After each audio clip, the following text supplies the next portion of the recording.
Hello, everybody, and welcome to another episode of the UL PhD podcast series. And today we have Professor Anne MacPhail, and I'll just introduce you to her quickly. So, Professor Anne MacPhail joined the Department of Physical Education and Sports Sciences at the University of Limerick in September 2002, and she's been the head of department from 2012 to 2017. Currently, she is the Assistant Dean of Research in Faculty of Education and Health Sciences, and her research interests include professional learning, needs of teacher educators, practices in physical education teacher education programs, and instruction alignment. Her team recently received a Teaching Excellence Award, so congratulations to you, Anne, and Dr. Antonio Calderon and Dr. Dylan Scanlon. So, Anne, we're delighted to have you featured in this University of Limerick GPS podcast research series. Thank you so much again. Okay. So, Anne, can I please start with asking you your first question? Can you tell us more about the research program you did and about your research area of expertise, please? Sure. I have two sort of arms in relation to research. One would be sport pedagogy, which is very much about teaching and learning and assessing within schools and in preparing teachers, particularly within physical education. So in that area, I look at pedagogies, the way that we teach. I look at curriculum and instructional models. I'm interested in student voice and curriculum development, and that's primarily around the school subject of physical education.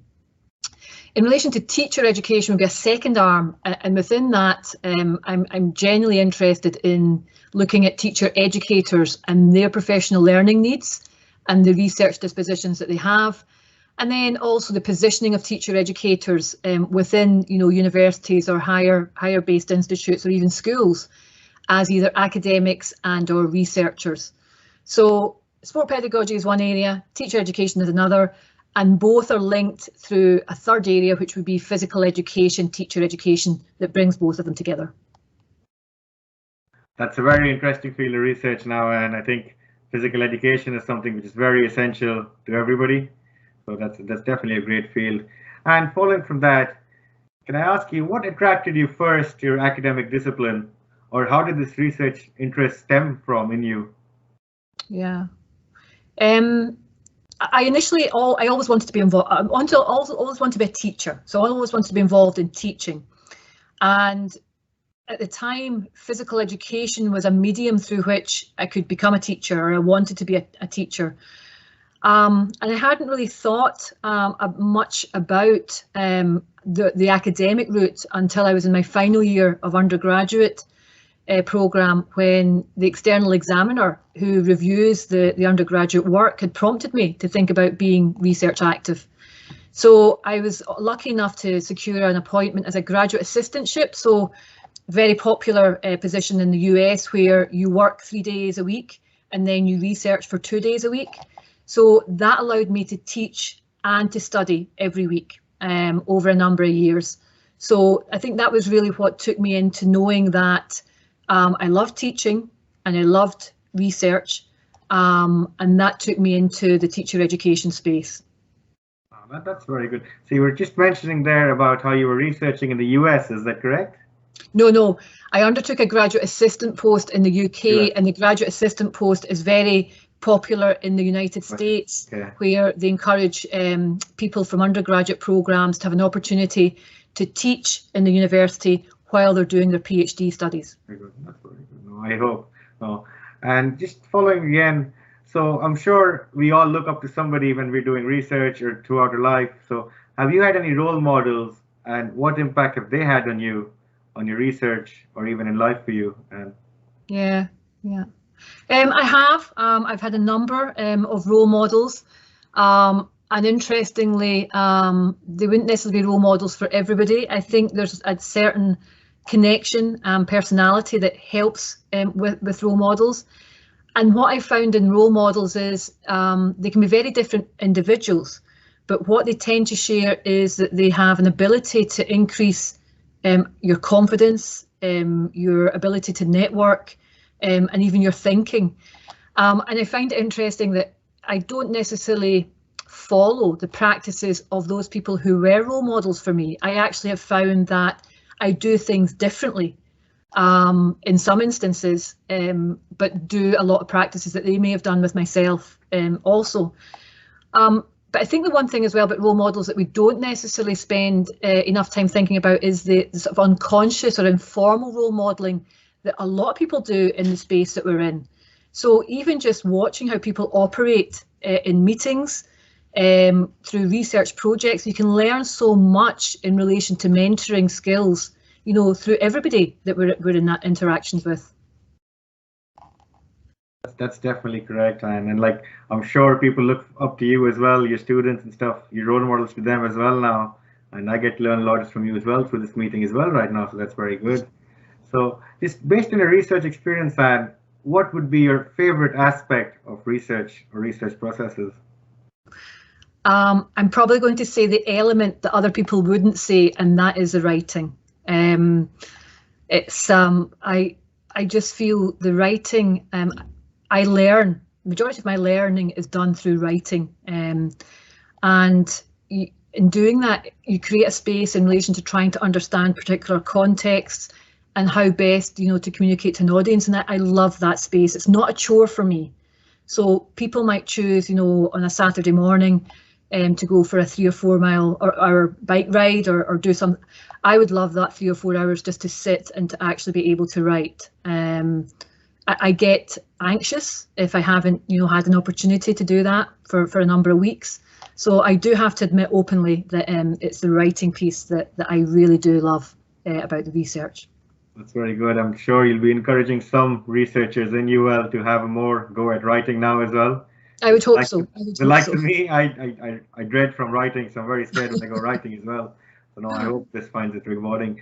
And again, any details you wish to share about how you being female has impacted your career, and especially in the field you're in, how women empowerment or women roles have impacted you, please, Anne? Yeah. Given that I'm in teaching, that the teaching space can tend to be quite female dominated. So I think I've been lucky in the sense that I've experienced perhaps less, you know, issues related to positioning as a female than other people have in other discipline areas. I certainly have seen through attendance at conferences and supervising international students, I have certainly seen how females are significantly disadvantaged in their careers. And a lot of that is down to, you know, different contexts of different jurisdictions, different roles that people play, and the different status, you know, of male and females in different countries. So I think, you know, rather than having a personal experience of being somewhat disadvantaged, I think I appreciate it more in working with international colleagues and how it's a much bigger issue or reality for others. Very true. I think connecting with international students as well, you get to learn a lot from them, and with international people. No, that's great to hear, and no, that's very good. So again, now this might be a very tricky question. If you go back to your younger self, and when you were doing your research, how would you, or what would you change in terms of achieving all the work-life balance you had, in terms of any challenges you faced to achieve the balance and do something again, or you think you did that correctly? I actually think I've been very lucky. I think I've been I've been lucky to choose a trade, for want of a better word, that I wanted to do from the start, so teaching, and that's taken me to where I am now. I love everything that I do, that you know, that I can choose to do, and I think, you know, so I don't think I would do anything differently. I think I would encourage people to be fair and gracious in relation to the opportunities that arise for them. And again, I think I've had opportunities that not everybody necessarily has. You know, I had an opportunity to do a graduate assistantship, which paid for my teaching hours that I did. I didn't get paid for the research, but, you know, I tried to live off the teaching money. So that was a huge opportunity that took me into a higher education space and a research space. So I think, it's just being gracious for the opportunities that we're given. That's lovely to hear, and that's very good to hear. So I'd say I'll bring that to my final question now. So there are loads of young researchers in UL. What advice would you give to them to carry out the research journey, be it in any field in UL when they're carrying out the research? What would be one advice you think you'd give to them? Oh, just one. Or as many advices as you want. Yeah. I thought about three actually, and I think one was to enjoy what they're doing. So enjoy the journey, and have a realistic notion of what the expectations of themselves and others are. And I think I see and come across that a lot as an assistant dean for research, that not everybody is aware of, the reality of doing research, or what they can expect from it. So that'd be my first one. The second thing is to celebrate and respect the space that we're in. We are so privileged to work in a research space, and I would encourage people to celebrate that. And the third thing would be to share your space. This notion of community, to feel that you've been helped and that you can nurture others as well. So that would be my advice. And I think, the bottom line that I would like to instill in researchers or those coming to research would be, to be somewhat humble, to be gracious, to be grateful for the opportunity you have, and to work hard. So very much a notion of, sort of apprenticeship, working through, doing your time and learning the ropes. That's a really great advice. I hope researchers in UL would take that up to you and look forward to doing what you suggested there. And I hope it helps them in their career paths as well, because I'll be looking up to certain advices you mentioned there as well. And so, Anne, I'd say I'd like to thank you very much for taking part in this podcast series, and hope you have a lovely day, and we should talk soon. Thank you, Anne. Thank you. Thank you.